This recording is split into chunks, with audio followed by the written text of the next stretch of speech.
کہتے ہیں ایک جنگل تھا، بہت پرانا، بہت خاموش، لیکن اس خاموشی میں کچھ عجیب تھا، جیسے ہر درخت کچھ کہنا چاہتا ہو۔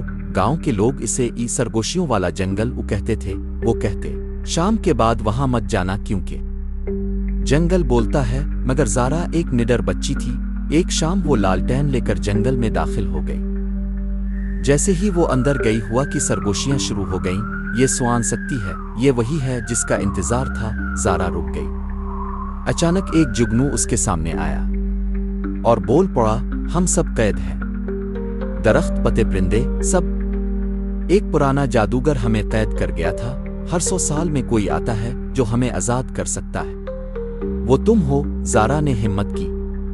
جگنو کی رہنمائی میں وہ ایک پرانے درخت تک پہنچی اور اپنی لالٹین کی روشنی اس پر ڈال دی۔ ایک چمکدار روشنی پھیلی اور جنگل گونج اٹھا۔ پھر خاموشی چھا گئی، لیکن اس بار وہ خاموشی خوشی کی تھی۔ پرندے گانے لگے، درخت ہلنے لگے، ہوا نے گیت سنائے۔ زارا واپس لوٹی اور بس اتنا کہا، کبھی کبھی سرگوشیاں سچائی کی آواز ہوتی ہیں۔ اگر آپ ایسی اور کہانیاں سننا چاہتے ہیں تو ویڈیو کو لائک، شیئر اور سبسکرائب کر دیں۔